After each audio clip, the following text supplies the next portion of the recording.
Andrea Bescon, Éric Métayer, à la base issu du monde du théâtre. Vous avez créé une pièce de théâtre qui sera adaptée en 2018 en film, intitulée Les Chatouilles. Et pour ce 26 avril 2023, vous annoncez un film qui s'appelle Quand tu seras grand, qui met en scène une école primaire qui rencontre quelques petits soucis avec sa cantine. Et donc les élèves se retrouvent contraints d'aller dans un EHPAD. Donc c'est là que les enfants sont confrontés aux résidents de l'EHPAD. Yannick, qui est un employé de l'EHPAD, est au début un petit peu et pas très en accord avec cette idée-là. Et au fur et à mesure du film, il se détend et l'accepte. Qu'est-ce qui a fait que son avis a changé ? Mais en fait, Yannick, il défend juste aussi ses intérêts, et c'est normal, puisqu'ils sont déjà en sous-effectif, ils n'ont déjà pas les moyens de pouvoir exercer correctement leur métier, même leur vocation, qui est de prendre soin des personnes âgées. Donc, comme il dit au directeur, on a des problèmes, et vous en rajoutez d'autres. Mais en fait, fondamentalement, c'est pas quelqu'un qui est contre, c'est quelqu'un qui a du cœur. Mais il faut se confronter à la vie. Après, ce qui lui fait changer d'avis, c'est justement ça, c'est qu'il se confronte à la vie et il voit bien que il admet juste qu'en effet, c'est très très positif. Que les enfants au contact des personnes âgées, c'est très positif. Et comme c'est quand même un garçon intelligent, Yannick, il a l'humilité de le dire. C'est vrai qu'au début, il y a eu quand même beaucoup d'inquiétudes à mettre les enfants face aux résidents, qui sont quand même pour la plupart en fin de vie. Est-ce que vous pensez qu'il faut confronter les enfants à la mort et leur expliquer, ou alors, comme on pourrait dire souvent aux petits-enfants, dire « Ah, il est parti au ciel », ou est-ce qu'il faut vraiment parler de la mort en elle-même ?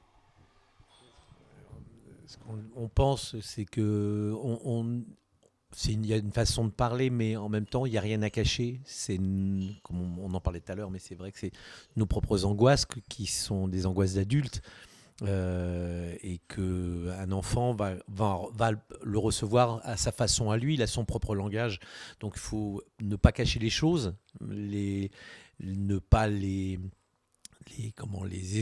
exacerber, mais pas non plus les cacher. Et je pense que c'est le plus important, c'est de parler, et oui, de dire aux enfants la mort existe, et ils le savent. Je veux dire, on est confronté même à un canari, même à son... on va pas... À un moment donné, elle est là, elle existe. Et puis le grand-père partira un jour plus tard. Il faut parler, oui. Je pense qu'il faut vraiment parler. C'est un cycle, ça ne fait pas partie d'une fleur. Il la voit bien que la fleur, à un moment donné, dépérit. On n'est pas en train d'inventer à chaque fois qu'il y a quelque chose qui part. Et ben voilà, la fleur, elle est ailleurs. Non, elle est morte. On la jette, on la met à la poubelle. Bon, il y a une façon d'annoncer les choses un peu, mais... Bon, on ne mettra pas papier à la poubelle. Non, mais on peut penser que s'il y a des sacs de 50 litres... Non, en tout cas, effectivement, de pouvoir parler en toute transparence aux enfants, alors sans pour autant utiliser des termes qui vont... trop enrobé, comme voilà, il est parti au ciel où les garçons se fait dans les choux et les filles dans les marguerites et compagnie. Bon, non, c'est quand même des conneries, ça. Et on voit bien que de toute façon, les personnes, les gens, les enfants ou même les adultes qui se sentent pas très bien dans la vie, c'est souvent des gens à qui on a infligé des secrets. Et donc, il faut faire confiance, en fait, à l'être humain. L'être humain est doué d'intelligence, notamment les enfants, beaucoup plus que nous. Parce que nous, on a terni au fur et à mesure. On a mis beaucoup de tabous dans nos vies d'adultes. Les enfants sont très, très en mesure de recevoir les informations et de faire leur propre travail, quoi. Maintenant, c'est à nous de révéler les choses d'une manière la plus bienveillante possible aussi.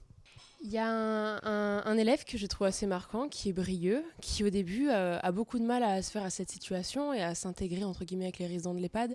Est-ce que c'est parce que lui avait peur peut-être de se confronter à la mort ? Non, d'abord, il y a la première chose qui est au tout début du film. On voit que la première chose, c'est que sa famille, ses parents sont malheureusement ailleurs. Eux aussi, ils ont leurs propres problématiques. Et que... il n'arrive pas à s'intégrer parce que je pense que la société adulte, pour lui, c'est une société qu'il rejette, qui ne s'intéresse pas à lui, ses parents, c'est-à-dire les personnes les plus proches de lui, les plus aimantes qu'il pourrait avoir, sont pris dans le maelstrom de la vie et ne s'intéressent pas tellement à lui. Pourquoi des gens qui sont extérieurs à lui, qui ne sont pas de sa famille, qui ne pourrait tout d'un coup avoir un intérêt et être à l'écoute. Donc il s'est quelque part construit une carapace un peu avec une violence au fond de lui-même en disant je vais m'en sortir tout seul. Mais je sais que personne viendra me chercher. Donc je pense pas que c'est la peur de la mort, c'est la peur d'avoir. Enfin, c'est pas la peur, c'est d'avoir personne en face de lui qui prendra, qui l'écoutera. Il a considéré, je pense que c'est un gamin qui a mis une croix en disant voilà, la vie elle est comme ça. Il faut que je fasse mon chemin moi parce que personne ne s'intéresse à moi. On le voit beaucoup au début du film, c'est très appuyé. Le manque de personnel dans les maisons de retraite et les EHPAD, est-ce que c'est un sujet qui vous tient à cœur et que vous avez voulu absolument montrer sur le grand écran ? Oui, la réponse est oui. Oui, non, effectivement, voilà. Oui, un grand oui. Oui, évidemment, l'intergénérationnel est quand même le cœur du film, mais évidemment, on ne pouvait pas évoquer les EHPAD sans parler du manque de moyens, du manque d'effectifs, du manque de considération qui touche le personnel soignant, en dépit de leur dévotion souvent envers leur métier et tout. Donc forcément, ça démarrait de là, en fait. C'était fondamental pour nous de montrer aussi que toutes les formes de maltraitance découlaient d'abord d'une maltraitance institutionnelle avant une maltraitance humaine. C'est-à-dire que quand on voit aux 3/4 du film Yannick et Elisa maltraités, malgré eux, Luce qui est en train de fuir, qui fait une fugue, oui, ils la prennent, ils la malmènent un peu pour la ramener dans les pattes parce qu'ils n'ont pas le temps, parce qu'il y a 80 personnes âgées qui dorment et que tu as Nelly qui est descendue parce que c'est la panique et que donc il n'y a plus personne dans les étages, il n'y a plus de soignants. Oui, c'est des choses auxquelles ils sont toujours confrontés, quoi. Donc c'était important pour nous de ne pas condamner l'être humain, mais au contraire de dire que souvent, bien souvent, alors on peut rencontrer des personnes malveillantes, ça arrive dans la vie, évidemment, je ne dis pas que c'est du 0%, mais quand même, on voit bien que la maltraitance, ça découle surtout d'un problème de considération de ce métier. Ces gens-là, ils font ces métiers pour apporter de l'humanité, du partage, et on leur enlève ça. On leur dit que c'est une faute professionnelle quand ils font un câlin à une personne âgée alors qu'elle demande. On leur dit que c'est une faute professionnelle quand ils vont fumer une cigarette sur une terrasse d'un EHPAD avec une personne âgée qui, en effet, a peut-être des problèmes de poumons, mais enfin, si son plaisir dans sa journée, c'est de fumer sa clope, peut-être que ça ne peut ne pas être une faute professionnelle. Enfin, vous voyez, tout un prisme a changé aussi. Et donc, on voulait rendre hommage à ces gens-là, aux auxiliaires de vie, au personnel soignant. D'abord parce qu'avant la crise sanitaire, on connaissait déjà les problèmes qu'ils et elles subissaient. Et qu'on les a quand même toutes et tous applaudis pendant la crise sanitaire pour les laisser dans la merde, finalement, toujours autant en 2023, quoi. Comment s'est passé le casting, mais aussi le tournage ? J'imagine que tourner avec des personnes âgées et des enfants très jeunes, ça n'a pas dû être une mince affaire.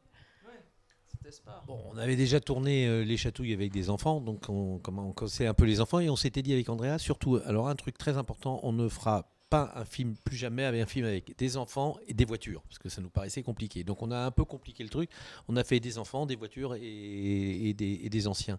C'est compliqué, mais en même temps il y avait une vraie humanité de la part de tout le monde. Enfin, c'était quelque chose de fort au niveau de ce qui se passait, donc je pense que ça dans la balance, ça a allégé les choses. Maintenant, évidemment, le contexte, en plus, on sortait Covid, mais on était encore en train de se... donc c'était été 21, donc on était encore avec les masques, voilà, donc on était avec les tests avant de tourner. On ne s'est pas donné la chose facile, mais je pense que c'est ce genre de rencontres humaines qui font que ça soutient le film. Enfin, ça nous a aidé à le tourner. Et puis surtout, on s'est retrouvé aussi avec des enfants qui étaient très à l'écoute de ce qui se passait, qui étaient professionnels, mais je dirais presque humains simplement. Ils étaient humains, ils savaient ce qu'on était en train de faire, donc ils étaient à l'écoute de ce qu'on leur demandait. Et pour les anciens, ils étaient eux aussi, les résidents, tellement contents d'être là et tellement dans la participation. Je parle des gens qui n'étaient pas les comédiens principaux anciens, parce que les résidents anciens, c'était des comédiens de théâtre, donc c'est des vrais comédiens, mais même la figuration était tellement à l'ouverture, comme disait Andrea, au niveau encore du Covid, sortant de cette histoire-là et de pouvoir enfin participer à quelque chose et à revenir à la vie, que ça s'est bien passé. Oui, bon après c'est un travail très technique, puisque quand tu tournes avec des enfants, c'est 4 heures de tournage. Alors 4 heures de tournage, ça va si t'as qu'un enfant à gérer, si tu veux. Si t'as une séquence d'un dialogue, c'est cool. Mais quand t'as un plan séquence avec 70 gosses, avec les anciens derrière, l'autre qui doit prendre un coup de ballon, le dialogue, non, c'était ça le truc le plus complexe. C'est pas forcément de diriger des enfants ou des personnes âgées, c'était de diriger un immense groupe. En fait, on a voulu faire quand même du cinéma, faire des plans séquences, donc faire des entrées, des sorties d'image, une vraie circulation. Donc ça, c'était difficile. Et on avait 4 heures si on voulait évidemment rentrer dans les clous de la loi. Nous, on travaille comme ça. On veut rentrer dans les clous de la loi. Donc, il était hors de question que les gamins travaillent plus que 4 heures. Donc, la difficulté était beaucoup plus là sur le nombre de personnes à gérer par rapport aux chatouilles où c'est un drame intime et où, au final, oui, on a géré, effectivement, on a dirigé une petite fille, mais je trouvais ça beaucoup moins compliqué quand même. Enfin, tout à l'heure, je disais pas forcément l'inverse. Bien sûr, le ton était plus compliqué sur la pédocriminalité des chatouilles, évidemment, avec une enfant, mais là, on n'avait pas ce problème-là sur quand tu seras grand, où, bon, au final, ça pouvait être... tous les moments que les enfants passaient avec les anciens étaient des moments entre guillemets positifs, quoi. Il n'y avait pas de trauma ou de choses comme ça. Mais c'est plus le nombre, je crois, que les âges. C'est quand même, le film choral est quand même, le film à grand nombre est quand même plus complexe à mener. Eh bien, merci de m'avoir écouté. J'espère que ce film aura une très belle sortie. Moi, j'ai lâché ma petite larme devant. Je l'ai trouvé très, très émouvant. Et merci beaucoup encore. Merci à toi, merci pour cette interview. Merci.